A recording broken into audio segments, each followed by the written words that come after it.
Okay, guys, we're gonna do it. I'm already screwed. He's sexy. We're fucked, guys. This is a losing battle.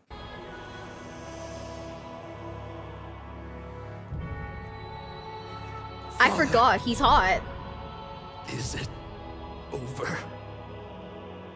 At long last. No king rules forever, my son. I see. Only darkness for me.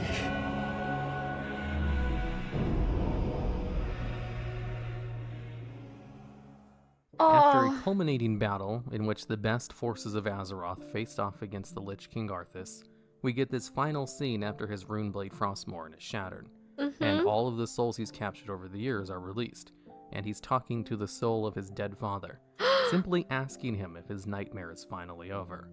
Generally, when a bad guy is killed at the end of his expansion, they don't have remorse over what they've done. They usually go down kicking and screaming, or out with a whimper, but not asking if they can finally stop and rest. You see, Arthas is one of the most popular villains in the Warcraft series, and it's generally because his story is a tragic one, of a guy who just wanted to do the right thing and was willing to do anything to do the right thing, only to fail anyway and become a villain. You see, Arthas as a boy, and even a young adult, was a very nice and kind-hearted man. The death of his horse Invincible greatly ate him up inside, since he died in an accident that entirely could have been avoided if Arthas wasn't being an idiot. Arthas was trying to race back home in a snowstorm on his favorite horse Invincible, and he wanted to do a really cool trick of jumping over a short ravine that he'd done 1,000,000 times before. But the back hoof of Invincible slipped on some ice while they were going for the jump and caused them both to crash. And this crash completely tore up 2 of Invincible's legs to the point where it was either going to bleed to death before they could possibly get help, or freeze to death. Either way, Invincible was done for. There was really only one option for him. Despite the fact that he broke some of his ribs in the fall, and his face and limbs were numb from the cold, he somehow managed to move himself closer to his dying horse. "This is all my fault.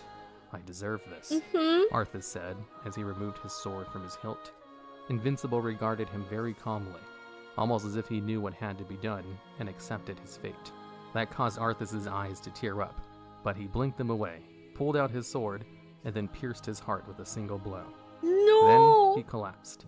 Sometime later, some people found him and helped him bury his horse. And it's at this point where he thought to himself, should anyone else ever need protection, or if sacrifices had to be made for the welfare of others, he would do whatever it takes. And it's this mantra that led him down the dark path, which would be his ruin. I'm just saying, naming a horse Invincible and then the horse fucking dying is kind of insane. As sometime later, when the Cult of the Damned started spreading the plague throughout his kingdom, Arthas was chasing down Kel'Thuzad and had gone through dozens of villages which had been infected by the plague. So he knew exactly what was going to happen, and how almost impossible it was to change anything. So when he came to a city which had already been infected by the plague, he made the tough decision to cull the entire city before it could spread any further. When Uther came, he didn't know much about the plague yet. He wasn't an expert on what it did to people or how fast it spread like Arthas was. Yeah. And he knew what he was asking didn't seem reasonable to people who didn't have the same information he had. It wasn't possible to explain to him and then convince him of what was going on. So instead, he ordered his men to work with him and dismissed Uther, who was doing nothing but slowing him down. So he went into the city with his men and started purging the city. He knew it had to be done. He was killing people now who were already doomed to be turned into the undead anyway. And he was going to save countless others by stopping the spread of the infection. This makes sense. But a part of him just couldn't handle it. He was a nice person. So having to exterminate an entire city of people just wouldn't sit well with him no matter how justified it was in his mind. And that's why he lost the ability to control the light during the Purge of Stratholme. You see, the light in World of Warcraft doesn't necessarily belong to people who are good and do the right thing. The light can be used by people who strongly believe in whatever it is they're doing.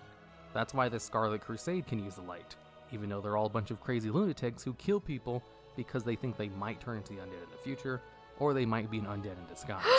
The light doesn't abandon the Scarlet Crusade members. In fact, some of them are so well versed in the light that there's one who's able to canonically bring people back to life. And another who was able to use the light even when they were undead and turned into a Death Knight. So, if Arthas truly believed in what he was doing, he wouldn't have lost the ability to use the light during the Culling of Stratholme. Oh But he just no. couldn't help doubting himself, even if he had convinced himself to do it anyway. That's why he was desperate for power when chasing down Mal'Ganis in Northrend afterwards. Mal'Ganis was taunting Arthas to go into Northrend in order to pick up the Frostmourne. And since Arthas had already gone so far anyway, and he thought Mal'Ganis was behind everything, he was easily tricked into finding the blade and picking it up, where he then immediately struck down the Dreadlord. You see, I like to think of Arthas as two separate people. The one before he took up the Frostmourne, and the one afterwards. The one Yeah, before that's true. was someone who just wanted to save his people. So he was doing lots of morally gray things because in his mind, the ends justify the means. And after he picked up the sword, his personality got twisted and turned, and he was a much different person who had goals that no longer aligned with his past self, but still had all of the memories from the previous Arthas. We're fucked, guys. I'm eating into the propaganda right now. Oh no. Hi, besties. It's me, Miwa. And if you're enjoying today's video, please consider subscribing, okay? Like, please, please, please, please, please, please, please, please, please, times a billion. I'm like, really asking this of you, ne? This shit is hitting, guys. No way. It might be the sad music in the back, though. The post-Frostmourne Arthas had goals of freeing the Lich King from the Legion's control. And then afterwards, its goals were a little bit more self-oriented, of freeing himself from Ner'zhul's control and getting the world ready for an eventual Legion invasion. Since both the Frostmourne and the Helm of Domination were very powerful artifacts that belonged to the Legion, and they were very much going to want them back someday.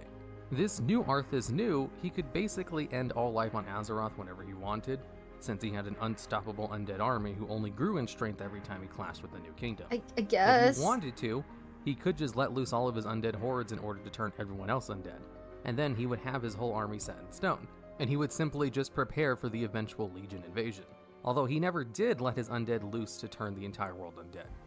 He could have at basically any point.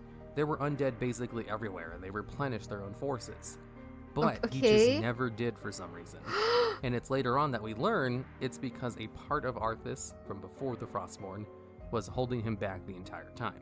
There was a small part of him which had the personality of the original Arthas, and it kind of just put some mental blocks on him to act in certain ways, which didn't end the world immediately. When you do eventually kill Arthas, you find that he kept Jaina's locket on him the entire time. And Jaina even says herself that there was probably a small part of Arthas inside the monster he turned into. And I think these two things are some of the best examples of a theory that Arthas was kind of trapped inside the Lich King in some way after he took up the Frostmourne. And I have two possible explanations for how this might have happened. For one, it could have been more literal in that the original Arthas was trapped inside, and he just watched as the monster did everything using his memories and body.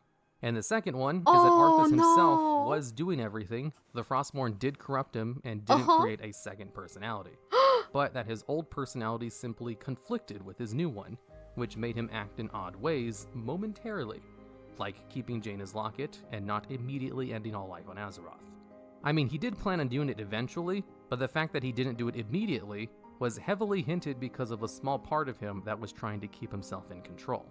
As his plan during the Wrath of Lich King expansion was to train up the strongest unstoppable fighters and then have them come to a citadel where he would test them, and then kill them and raise them as his personal bodyguard, the vetted, best possible warriors for his new undead army that he would use to fight the Legion. I And guess. I think the second theory is a little bit more likely, because it doesn't seem like there was an original Arthas trapped inside his body, since the Lich King did cut out his own heart in order to rid himself of his human side, which is found by players through a quest chain in Icecrown, which culminates with Tyrion destroying the heart and weakening the Lich King. So if there was a part of Arthas trapped inside of him, his heart would have definitely been it, and he got rid of that. Which is why it's more likely that the curse of the Frostmourne corrupted his mind, made him want to do all of these things, and was kind of like a forced magical mind control type situation. Or, you know, a standard personality curse. And that's why when the Frostmourne was destroyed, and his forced personality curse was lifted, he was able to show remorse, and realize the nightmare he had just lived through, which he willingly did himself, and then was glad that it was finally all over. But unfortunately, only darkness waited before him. Because even if he was finally free from his living nightmare, He was the one who ultimately made all the decisions that led him to getting tricked into becoming the Lich King in the first place. He didn't have to chase Mal'Ganis down to That's Northrend. true. Chasing Mal'Ganis in Northrend was more of an obsession than it was something he needed to do, as he never actually went back to Lordaeron to talk to his dad and better prepare them for the plague. He thought he could end everything on his own if he just stopped Mal'Ganis in Northrend. He could have taken time to explain the Culling of Stratholme to Uther better, or even come up with a more reasonable plan for dealing with it. And he could not have been so efficient at killing things after becoming the Lich King. The only thing he really held back on was the not literally killing everybody thing. But even with his mistakes, it's not really fair to blame what eventually happened to him, having his personality twisted and corrupted, when he had good intentions the entire time. There's this old saying, we judge ourselves based on our intentions, and others based on their actions. Okay. Arthas' intentions were always good, even if he was a little bit too obsessed with Mal'Ganis. He was only obsessed because he thought killing him would fix the problem quickly. But he was also very pissed at what Mal'Ganis had made him do with Stratholme, that his obsession is kind of reasonable if you really think about it. He had someone who he knew was responsible for the death of an entire city, plus a whole bunch of small neighboring towns. And since he cared about his people greatly, and since he had a mantra to protect people no matter what it took, it was kind of inevitable. When Arthas found the rune blade and he was told that it was cursed, he had the mantra that he was willing to sacrifice anything for the welfare of others, and he'd be selfish not to sacrifice himself after what he'd done to Stratholme. So he picked up the blade and made the worst decision of his life, because it all made sense for him to do that, and there was almost no way he wouldn't based on his intentions and personal mantra. It's almost tragic in a sense. His actions ultimately ended up being so evil to the point where no one considers Arthas a good person in lore. Everyone knows that he took up the cursed blade and killed a whole bunch of people, but everything in his life kind of led to that, as well as forces outside of his control directly manipulating him into that decision. Ultimately, he did make the decision himself, but it was always from a place of good. He wanted to do the right thing. He was willing to sacrifice himself in order to do the right thing. He just didn't know he was being tricked. He didn't know he'd be mind controlled and cursed to willingly end his kingdom himself, as he marched into Lordaeron and killed his own father with the cursed blade. Which is fucked up. He then went on to kill many, many more people, including 90% of the High Elves, and had planned on killing everyone else eventually, so that he could prepare himself to fight the Legion. Which is Not fucked because up. he thought defeating the Legion would be a good thing, but because as the Lich King Arthas, the Legion was also a threat to him, as the person in charge of the Legion could cleave his planet in half. And there's not much an unstoppable army of undead can do about your planet literally being destroyed. I mean, I guess. So, did Arthas actually do anything wrong?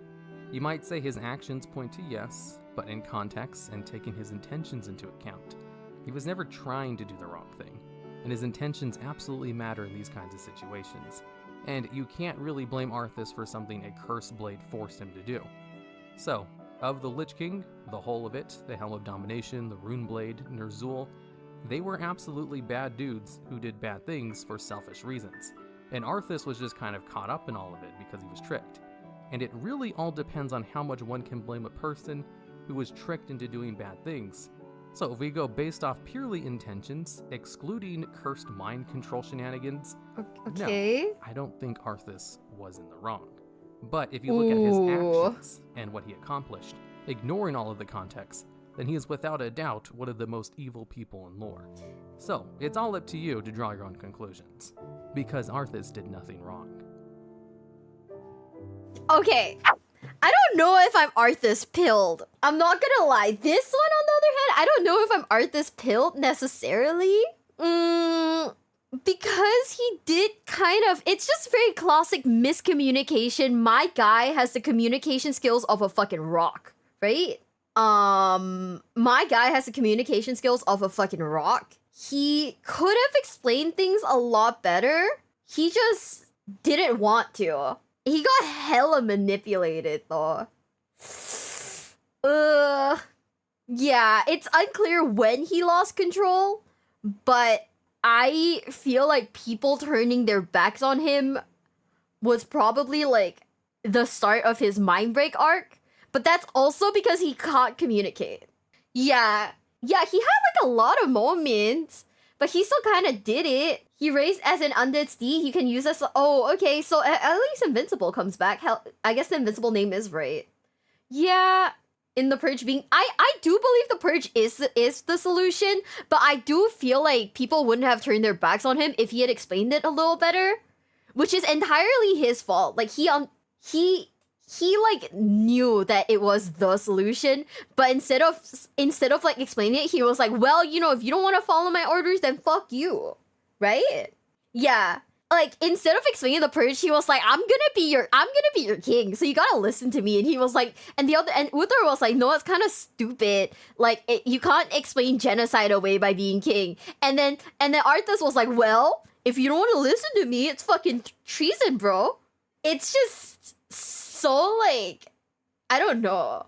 Like, it's just like so questionable, right? Like, I genuinely feel like it is 100% like a communication skill issue. And then he picks up the sword because he feels bad, right? He's self-sacrificing. He feels bad. But like, if people around you are like, don't fucking do it, and you still do it, then ooh. Yeah, people were warning him not to do it, and he was like, I'ma fucking do it. Like, have you guys seen that meme where he's like, where it's like someone being like, hey, don't do this, and the guy's like, yeah, and then like 2 seconds later, oh my god, you're gonna hate me. You know that meme? This is literally Arthas. I don't know if I'm like, this is crazy. I don't know if I'm like that Arthas pill. Like, I do find him very sympathetic.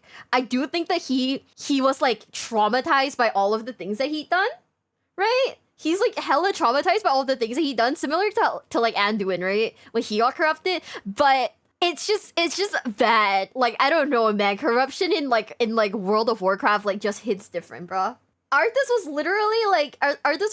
literally like, oh my god, I'm gonna fucking do it. Like, I'm gonna fucking do it. I bet. It's sad, but like, ooh.